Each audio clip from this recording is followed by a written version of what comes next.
Here we go. What's up, guys? Welcome back to the Sundown Audio unofficial YouTube channel. My name's Derek. This is going to be another episode of Meet the Staff Monday. Today on Meet the Staff Monday, I'm here with Dave. Dave. All right, Dave. How long have you been with the company now? I think I got down here right around the beginning of July, so only about 3 months or so, just over 3 months. Just November, 4 months. Oh, 4 months now? Okay, yeah, 4 months. But to go back, before you went up north, yep, you stopped in and stayed here for a while and worked with us for a little bit then. Yeah, I was like 4 years now. I just came up here for vacation for a week. 10 days I worked here and just built a bunch of drop-ins. And on vacation. On vacation, yeah, working vacation. Who goes on vacation to come work at Sundown? Because it's Sundown, like that's, you know, that's a good vacation. That's how much people like working here. Yeah. They take vacation to come do it. I had good friends in Winston-Salem. We were visiting the family friends I grew up with in Florida. And so came to visit them, decided to make some money and hang out at Sundown for a while and see what it was about. Had a lot of fun. And the hanging out thing is totally worth it. Oh yeah, because we always take really good lunches here, and yeah, the food here is amazing. In general, North Carolina likes to eat like me. Yes, we love to eat. Mm-hmm. So what did you do before you came to work here? Let's see. So most of my life I did lawn service in Florida. I grew up doing lawn service in Fort Myers, Florida. Ran my own business for 3 or 4 years. Got really sick of it because I did it all my life and just wanted to do something different. It was a good living, but it just got too hot. Yeah. So I basically retired from that and started. I was building boxes on the side while I was doing that, and that kind of took off. Built a lot of subs too. No, I just started with boxes first, long before I started building subs. The box building thing kind of took off to the point where I felt comfortable stepping away from lawn service. And so I was just building boxes full time for like a year, and then I started tinkering with subs. And then I started like slowly buying some parts here and there from Jake, because he used to sell to everybody back then. And I didn't know crap when I started, totally self-taught. Mm-hmm. I screwed up so many subs when I first started, just learning how to do it. Yeah. And I finally started figuring out how to do it correctly, and then people started bugging me to, do it for them. And that quickly grew into my own business, doing recones and full subs, and then I think the guys here got sick of pulling parts for the general public, mm-hmm, and so Jake closed that down and only left a few of us on. That was always a hatred part of my day, having to pull parts orders. Yeah. I still hate it. I don't do it anymore. I make somebody else do that stuff. I could imagine. I hate parts.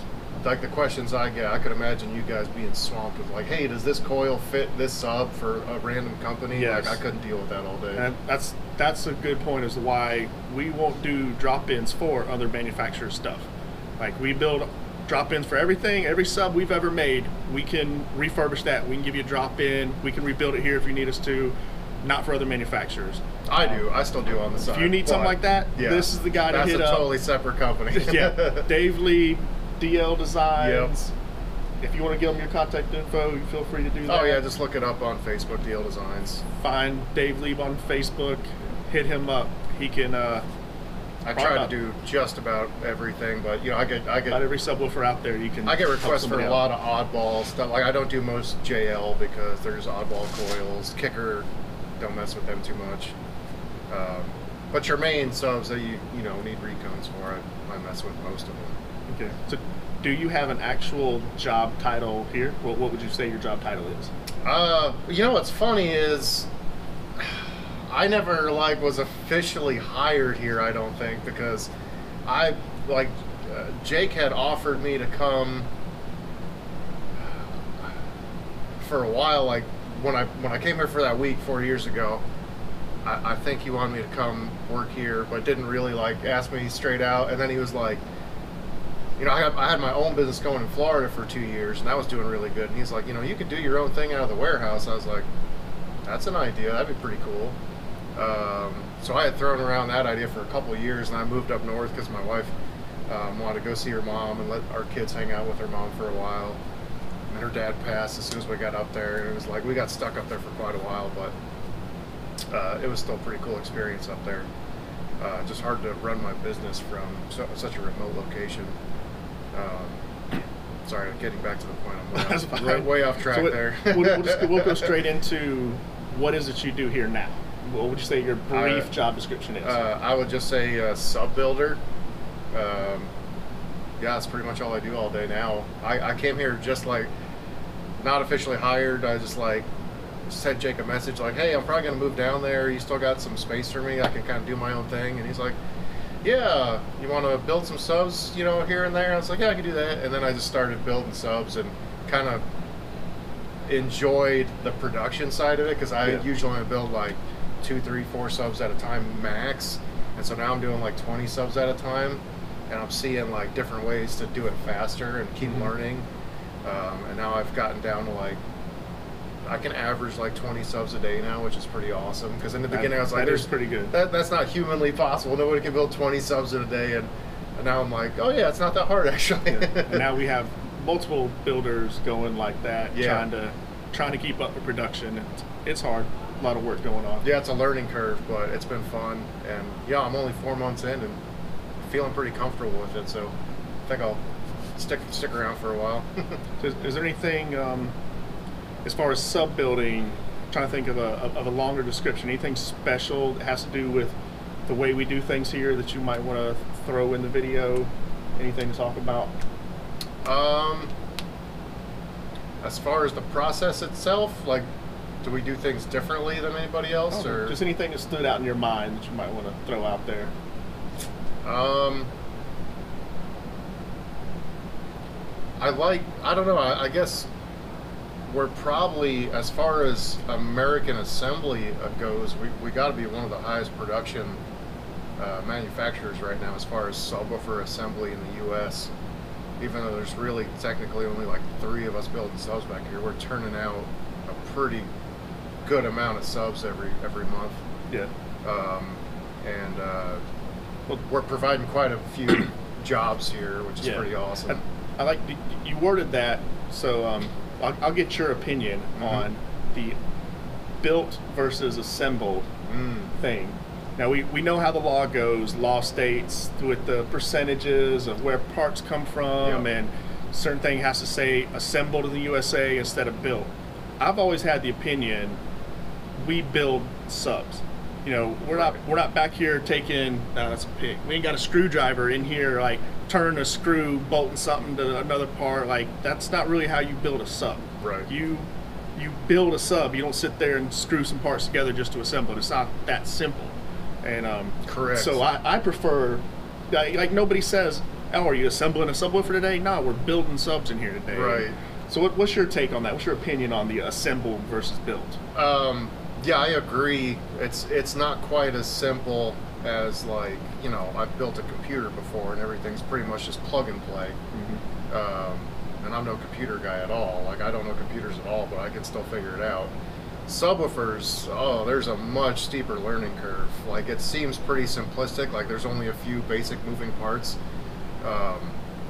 But just what I've learned from working at Sundown over the years in the past, just from, like, you know, Gary Fletcher, who's been building speakers forever, like 10 times longer than I have. There's so many little intricacies and techniques to use, and that even Sundown has developed over time to make the subs hold together better. So it's been a learning curve for even Sundown as a company, not just me. That's you know, a sub builder for myself.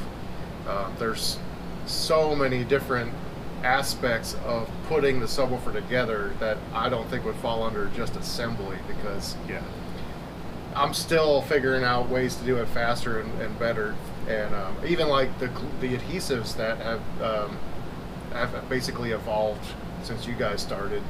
And you know, Jacob's constantly looking and staying on top of adhesives to find better product. Like, we use all American-made CA glue epoxy now, and it's much stronger than, you know, the counterparts from China, in my opinion. Which is why, you know, he's also had to develop like for the products that are assembled in China, you know, bolt down clamp rings for the spiders, for the surrounds, just to ensure that those subs are going to stay together. And a lot of overkill. Yeah, overkill to make sure, because every time there's a failure, you know, Jacob looks at it like there shouldn't have been a failure there. And even if it's one failure, he's going back to the drawing board. Be like, how can we stop this from ever happening? There could be a less than 1%, and he will figure out a way to make it 100 times stronger, so we don't have that 1%. That's very true. I've seen it firsthand. It's not just like, oh yeah, well we're better just because the name. Like Jacob takes it so serious. If a product, like one subwoofer fails, he's like looking at that like this can't ever happen again. A lot of design and engineering into it. Yeah. So, which is why I like working for Sundown. Yeah. He takes a lot of pride in his product.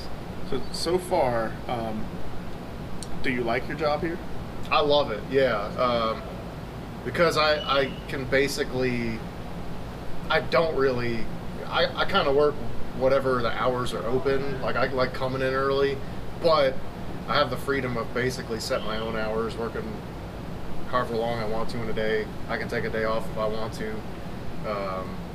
But of course, my pay is commission based, so not hourly. So that helps a lot in that aspect. So I love that aspect of it. I'm still kind of free to do what I want. But it's a lot of fun being back here, seeing the process, and working with the guys here is a blast. Like I really enjoy it. I love my job. I've always loved building subs, and to do it in an environment where everybody else enjoys it just as much is pretty cool. So what would you say is your favorite part about working here? Favorite part. You got to pick that one thing. It's got to be lunch. Going to lunch. I'm so driven by food motivated. You know, it's like well then that gets me out of bed in the morning. Like knowing I'm gonna have a really good lunch. What's your favorite place? Pho 777. Vietnamese. Yeah. And you normally get the fried rice there? Oh gosh, no! Fried rice, I changed it up so much. That was the first experience I had there, and that's like the best fried rice in the world. Yes, we have some amazing Vietnamese places around But they here. also have the best pho I've ever had. They've got just some giant plates of pork, and everything they make there is really good. It's top notch. I probably need to do some more videos on us just going to lunch. Yeah, definitely. Besides, we did the chicken sandwich video, and that place is fun. Iron Thunder's fun. Iron Thunder's great. Huge chicken sandwich. Yep. But yeah, we might need to make a video of next time we go to Vietnamese and that plate of rice that's about that massive. It's taken me months to work my way up to being able to finish that plate of rice, but I can do it consistently now, which probably isn't something to be proud of. It's a huge plate. Yeah, it's ridiculous. It's not for two people easily. Yeah. Or right, the guys at Sundown. Last question, we'll wrap this up. Would you recommend working here? Yes. If you really love Sundown, love car audio, you want to be in that field, and it's something you want to do for a career, but you got to be really sure it's not just about loving something and want to do it like, oh, I want to do this for a career. Like, it would be so cool. Like, it's still work and it's still a job. When you get here every day, there's hard work to do. Like, I bust my butt to get 20 subs done a day. But we got to get the work done first, then we have fun. And you got to take pride in your work, because honestly, it takes me quite a while just to go through all the parts and make sure there's no blemishes on a single part, or else that whole sub gets labeled B stock. Mm-hmm. And they're very stringent. The guy that tests the subs, Hunter, who we've already done a video on, I think he was the first. Shout out to Hunter. He's got really good eyes, and he will spot things that I sometimes can't. So I've had to slow down and really take my time and make sure all the parts are perfect when I put a sub together. All right, that's it. We're gonna wrap this video up. Remember, if you like what we're doing here on the channel, click that thumbs up button, give us a like, ring the bell for notifications, subscribe, share.